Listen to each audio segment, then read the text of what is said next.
All right, so a little bit of update. I guess we'll call this video number 2 on the robo-war restoration.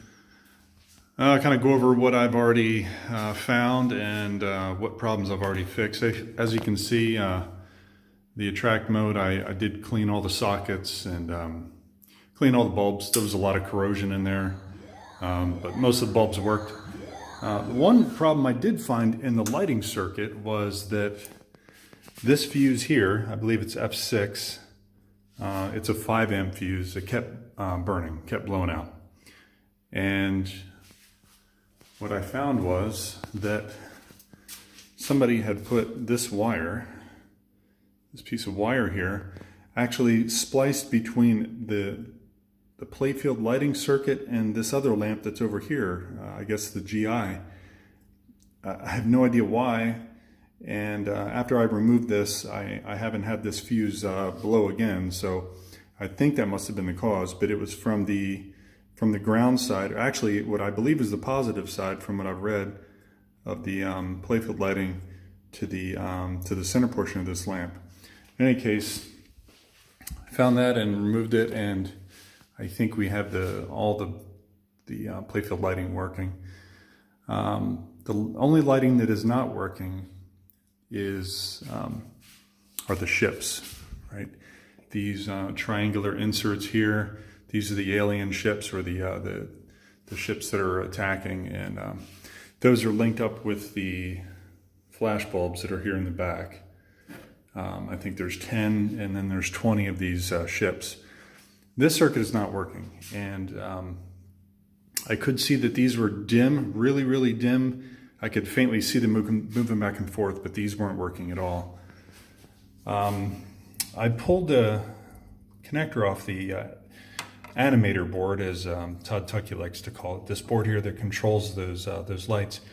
And when I checked the voltage on the pin going in here, which should read 5 volts, I'm getting nothing because I'm on the wrong pin. Here we go. Can we get, yeah, 4.3 volts. So something screwy with the power supply going to that. And I've started to dig into the wiring diagrams and try to figure out where this goes. I can't find the other end of this on the wiring diagram, so take a little bit of time to figure that out. The 5 volts up on the power supply in the backboard shows 5 volts. So somewhere along the line, something's happened, and now we're only getting 4.3 volts here. So I think that's probably the cause of what's happening here.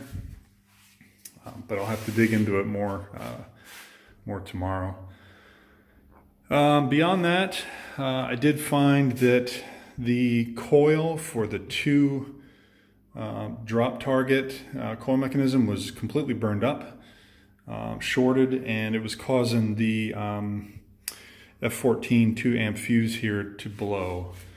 Once I ohmed this one out and I found it was a dead short, I clipped one of the leads off and changed the fuse, and now the other drop target coils are working fine. I say that the 3-bank target, the 4-bank target are working fine. The 2-bank target I need a new coil for, and the single-bank target I have removed here because it was also causing a fuse to blow, and I don't quite understand why. I've ohmed the wires from this connected. The coil itself is fine. The switch is fine. That's all that's on here is a coil and a switch. And everything looks good there.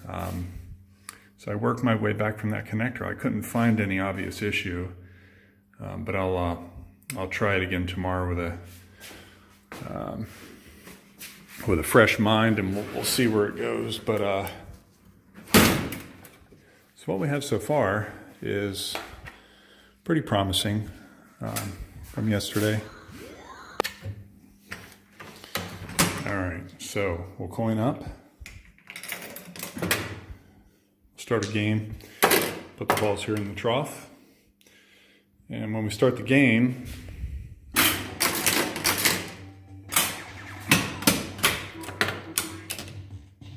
So that all works. Both of these coils operate, and the playfield lighting, as you see, is illuminating. Like I said, I cleaned all these bulbs.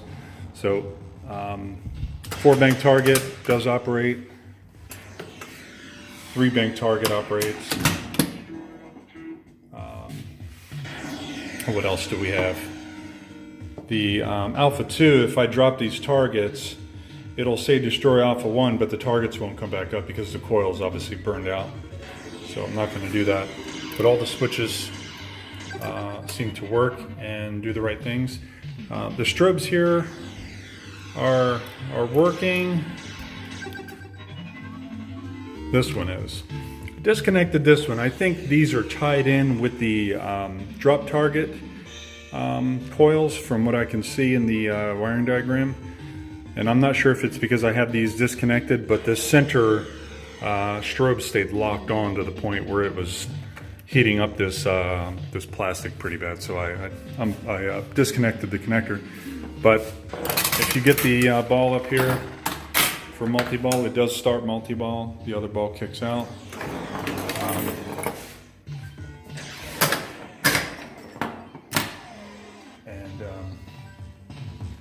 We get all the right sounds for multi-ball here. Right. So that drops out and you get the 2 balls in play. If we take a ball back into the trough, it goes back to the normal music. So things appear to be working.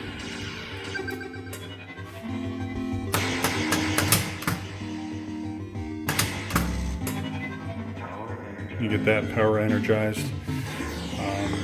Here, that all works. These rollovers. Yeah. So we're getting there. What we are missing is the spinner that goes here was broken and laying in the bottom of the machine. And then I believe there's another flap that's over here. And that's also broken. I can see the spring here, but I have to order this part. So over the next week or so, I'll get an order ready and start to buy the parts that I need, just to have them on hand for when I strip the playfield. One thing I do notice is these pop bumpers, from what I saw in Todd Tuckey's video, when I thought that these lights were changing in sequential order when the pop bumpers were popped. For some reason that's not happening, so not quite sure what's happened there. I do have a ROM issue, as I showed you in the last video, and earlier I was having some game lockups, and some garbled text was showing up on the screen here. Somebody on Pinside had recommended that I disconnect the. Actually, I can't pull this panel open. But he recommended that I disconnect the connector for the anti-reset circuit because it actually causes resets. After I pulled that connector off, I'm no longer getting those errors in the lockups that I was. Because as I would play the game, I would get to a point in the game would completely lock. The lights would stay on solid and the pop bumpers wouldn't work anymore. So not quite sure if that was really an issue, but. And one other minor thing I found, turn the game off here, reset it, is one of the relays here. One of these relays needed some adjustment here. Wasn't making contact. The lower set of contacts here were making contact. And beyond that, yeah, I started burnishing some of the connectors here. Again, I took these off and burnished the connectors, and then when I took this one off and I checked the voltage, that's when I found out that we got the 4.3 volts. So we'll get on that tomorrow and see where we're at. But overall, it's coming along. So far, just a couple of coils and light bulbs and a bunch of minor little parts. Hopefully when I remedy this this voltage issue going to that animator board, then it'll fix my lighting here. Because I did see these lights faintly illuminating, but they were just barely coming on, so I knew something was wrong. So that's it. That's where we're at. About 20 hours in, but a lot of time just spent studying the wiring diagrams and trying to figure out the Gottlieb System 80. I'm not really used to it. My other games I have are all Williams, System 11, and then a Twilight Zone here. Yeah, stay tuned, and hopefully we get some more progress in the next couple days. Take it easy.